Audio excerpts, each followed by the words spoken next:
So now we will understand the different types of graphs and the equations connected with all of those graphs. Now, there are, of course, different types of equations and graphs which we are going to consider, starting with straight line graphs. So, the graphs will be a straight line, and the equations for those are linear. By linear, for example, y is equal to x, y is equal to 2x plus 3. So, we will consider all those examples in straight line graphs. Next off, we have parabolic graphs. The U-shaped graphs, the equations are quadratic. So, y is equal to, let's say, ax square plus bx plus c. The third type is the cubic graph. So basically cubic equation. So as in y is equal to 2x cube. So the power of 3 should be there in cubic equations. Then we'll discuss the equations of circles and ellipses. And at the end, trigonometric graph. So for 11th and 12th, this is one of the most important graphs. Trigonometry. So y is equal to sine theta, cos theta, or tan theta. We are going to cover all of these graphs one by one. So let us start with the straight line graphs, which are linear equations. So now consider this equation y is equal to mx plus c.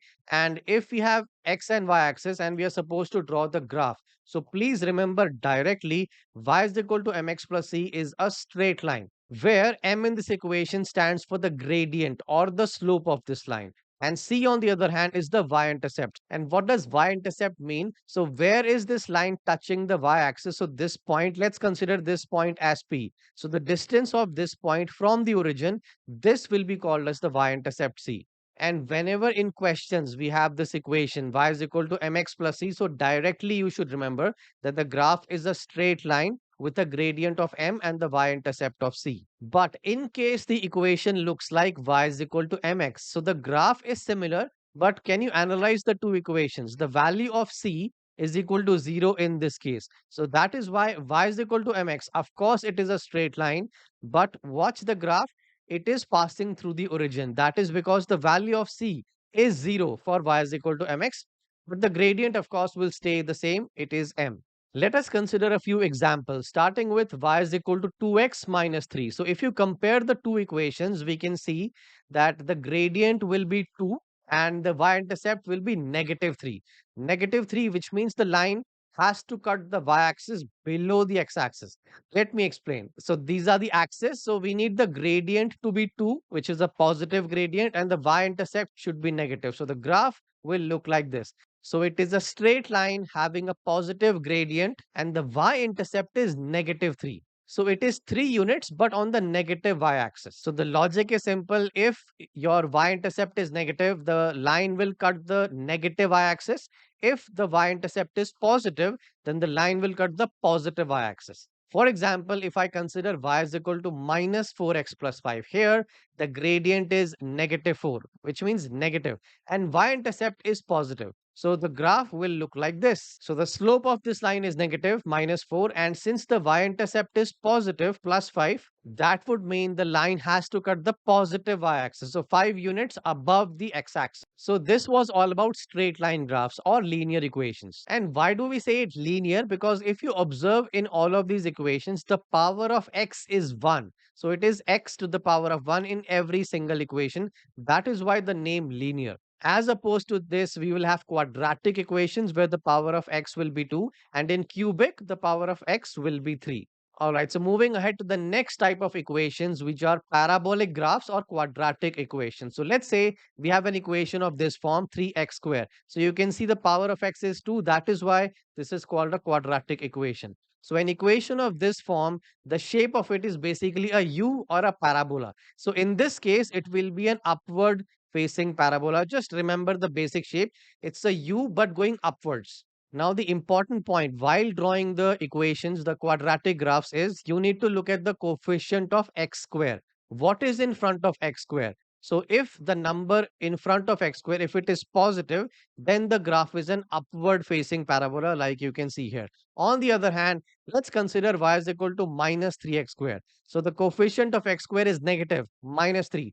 So the shape of the graph is definitely U only, but it is a downward facing parabola. How does a downward facing parabola look like? So the shape is the same U, but it is facing downwards. That's why depending on the coefficient of x square, it is either upward facing or downward facing. Let's take one more example.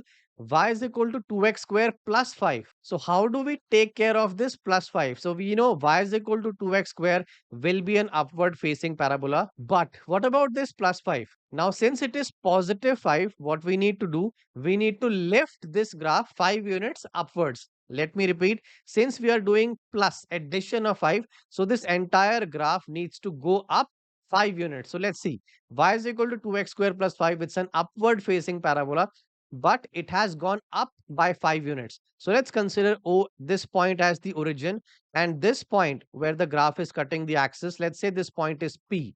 So the distance OP will be 5 units. Next example, y is equal to minus 2x square minus 5.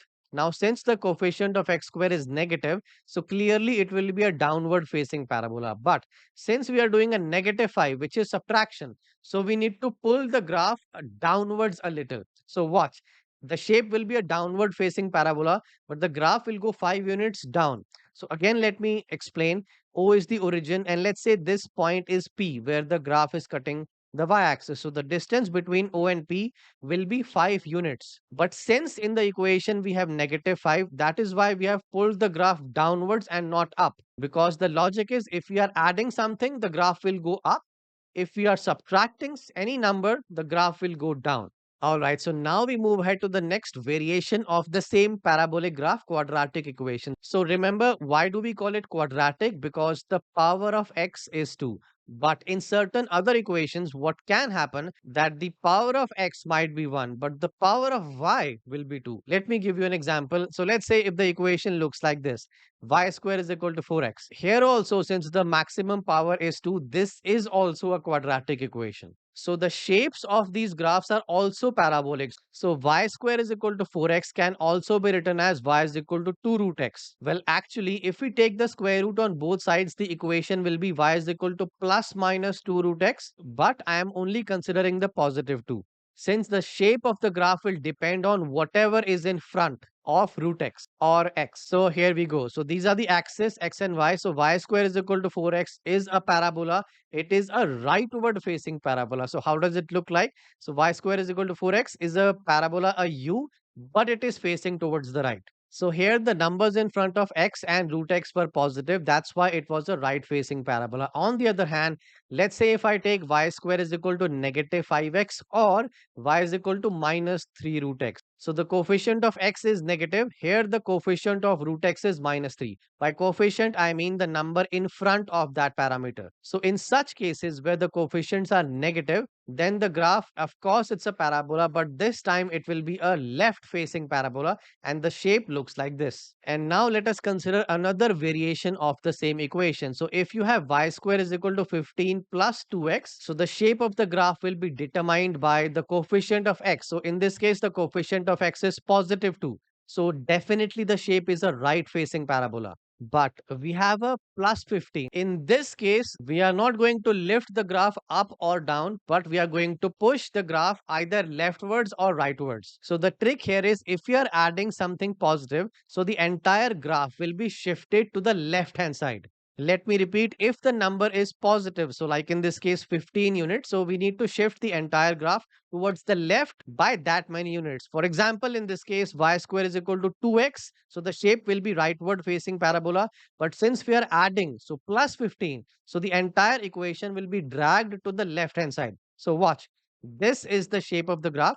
This particular distance where my cursor currently is, from the origin to this particular point, this will be 15 units. So just remember the rule, if we are adding something, so the graph will go left. Now consider one more example. Y square is equal to 10 minus 2x. So first of all, the shape of the graph, it's either rightward or leftward facing parabola, depending on the coefficient of x. So here, the coefficient of x is negative, which means it's a left facing parabola. Moreover, we are adding something. So it's a plus 10. So it will be a left facing parabola. But now the tricky part is what to do with this 10. So in the previous case where the coefficient of x was positive and we are adding something, so plus 15. So the entire graph shifted left hand side. But let's say instead of this 15, let's say we had a minus 15. So the entire graph would have shifted to the right hand side, which means positive is going left, negatives is going right side.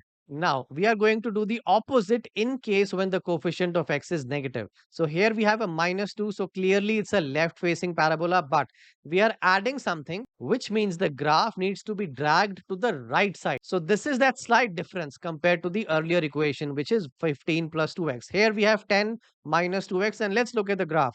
It's a leftward facing parabola, but because of this 10, positive 10, so the entire graph has been shifted to the right hand side. So let us quickly summarize. If the coefficient of x is positive and we are adding something, then the graph needs to be dragged left. And if you are subtracting something, then the graph will be dragged to the right hand side. On the other hand, if the coefficient of x is negative, then it's a left facing parabola. But if we are adding something, so like plus 10 in this case, so the graph is being dragged to the right hand side. But had we subtracted anything, for example, negative 5, then the same graph should have been dragged to the left hand side. And that is why please just remember the general shapes of these kinds of graphs, because we will be using these graphs in almost every single chapter.